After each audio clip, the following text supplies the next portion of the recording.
Hi, today we are going to learn about different theories of learning. What is learning? Learning is any permanent change in behavior of a person that occurs as a result of experience. It is accompanied by acquisition of knowledge and expertise which are relatively permanent. So there should be some features of learning. What are they? It involves, that means learning involves change in behavior of a person. That may be good or bad, good habits or bad habits. But it should be of a permanent nature. That change of behavior should be permanent. Today we are going to learn different theories of learning. Let us discuss them briefly.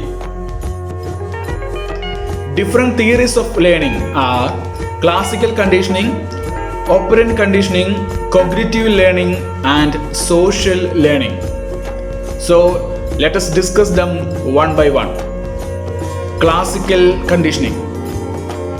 Classical conditioning, it was proposed by Ivan Pavlov. Classical conditioning is the association of one event with another desired event resulting in a behavior.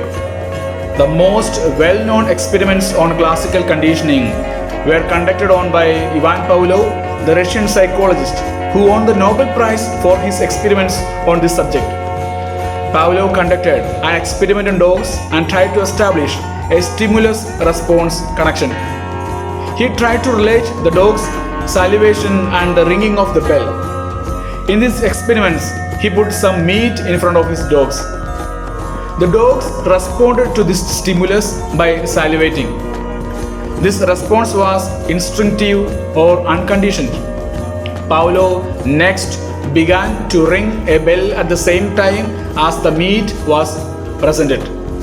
Ringing the bell in itself without the presentation of the meat was not connected to any response, but by ringing the bell at the same time as the presentation of the meat, Pavlov established a relationship between the two stimuli, the bell and the meat, in the mind of the dogs.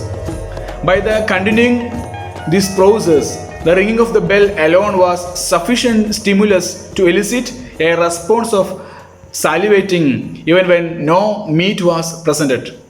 Thus, the bell became a conditioned stimulus resulting in conditioned or learned response.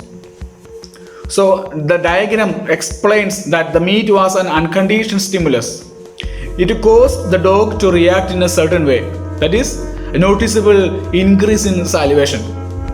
This reaction is called the unconditioned response. The bell was an artificial stimulus or conditioned stimulus, but when the bell was paired with the meat, the unconditioned stimulus, it eventually produced a response. After conditioning, the dog started salivating in response to the ringing of the bell alone. Thus, conditioned stimulus led to conditioned response. In an organizational setting, we can see classical conditioning operating. For example, at one manufacturing plant, every time the top executive from the head of office would make a visit, the plant management would clean up the administrative offices and wash the windows. This went on for years. Eventually, employees would turn on their best behavior and look prim and proper whenever the windows were cleaned, even on those occasions when the cleaning was not paired with the visit from the top brass. People had learned to associate the cleaning of the windows with the visit from the head office. Classical conditioning represents only a very small part of total human learning, so it has a limited value in the study of organizational behavior. Classical conditioning plays only a passive role. We will react in a particular way only if something happens. But in reality, the behavior of people in organizations is voluntary rather than being reflexive. Their behavior is not elicited in response to a specific identifiable event, but it is generally emitted. The learning of complex behavior can be better understood by looking at operant conditioning. The second theory of learning is operant conditioning. Operant is defined as a behavior that produces effect. Operant conditioning is based on the work of B.F. Skinner, who advocated the individuals emit responses that are rewarded and will not emit responses that are either not rewarded or are punished. Operant conditioning argues that behavior is a function of its consequences. Behavior is likely to be repeated if the consequences are favorable. Behavior is not likely to be repeated if the consequences are unfavorable. Thus, the relationship between behavior and consequences is the essence of the operant conditioning.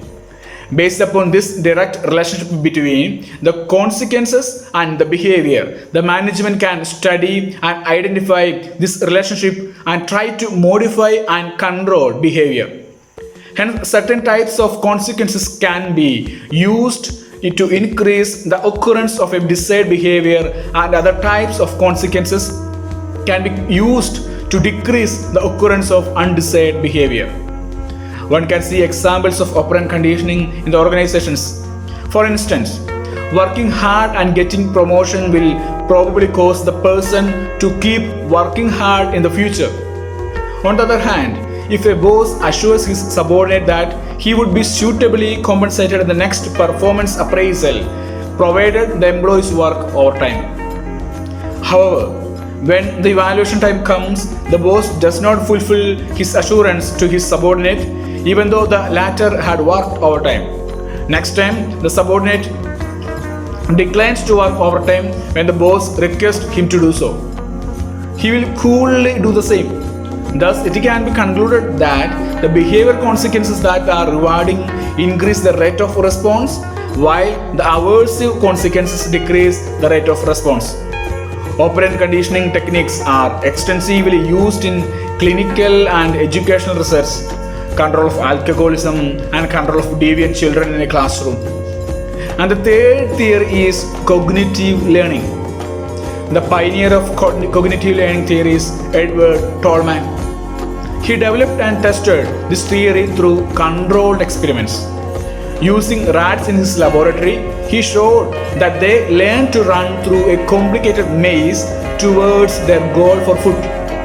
It was observed that rats developed expectations at every choice point in the maze.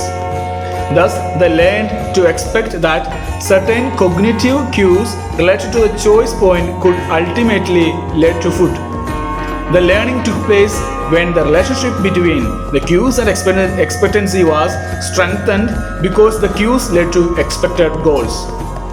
The cognitive theory recognizes the role of an organism in receiving, memorizing, retrieving, and interpreting the stimulus and reacting to it. The cognitive explanation of learning differs from the classical conditioning, that is, stimulus response learning, and operant conditioning, response stimulus learning. According to Tolman, cognitive approach could be termed as stimulus approach, that is, one stimulus leads to another. Cognitive learning is achieved by thinking about the perceived relationship between events and individual goals and expectations. Cognitive theory of learning assumes that the organism learns the meaning of various objects and events, and learned response depend upon the meaning assigned to stimuli. Cognitive theories argue that the learners form a cognitive structure in memory which preserves and organizes information about the various events which occur in the learning situation. When a test is conducted to determine how much has been learned, the subject must encode the test stimulus and scan it against his memory to determine an appropriate action. What is done will depend upon the cognitive structure retrieved from memory. Today, the cognitive theory is very much alive and relevant. In organizational behavior, the cognitive approach has been applied mainly to motivation theories.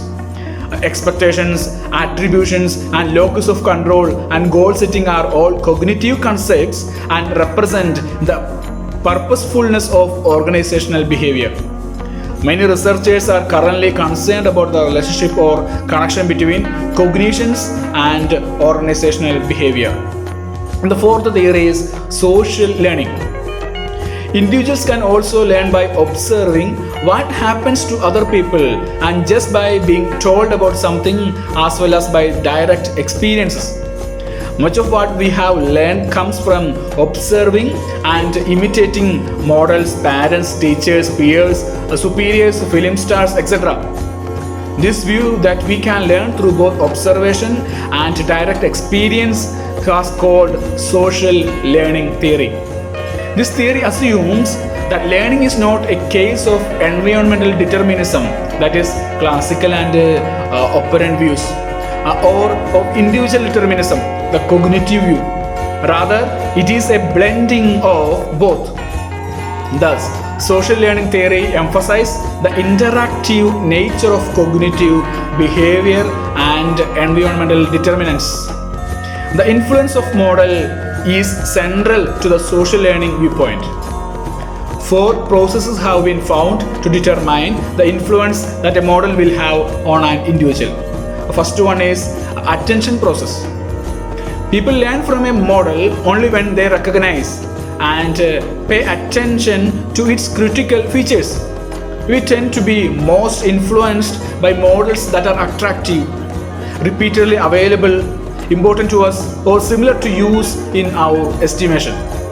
A model's influence will depend upon how well the individual remembers the model's action after the model is no longer readily available. Second one, motor reproduction process.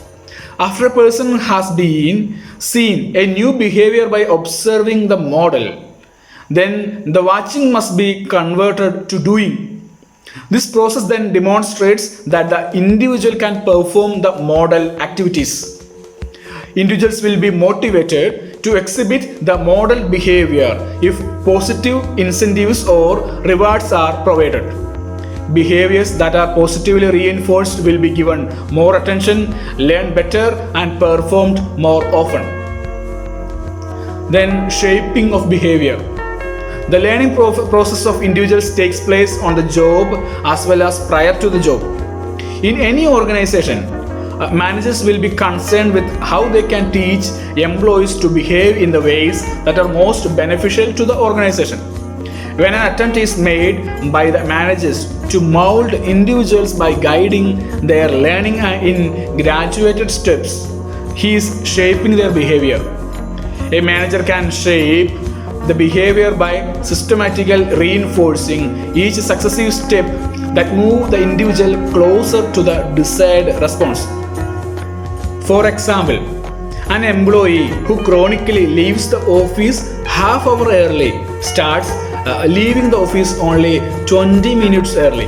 The manager can reinforce his behavior so that it comes more closely to the desired behavior to leave the office in time. So in this short video, we were discussing about different learning theories: classical theory, operant theory, cognitive learning, and the social learning theory. Thank you.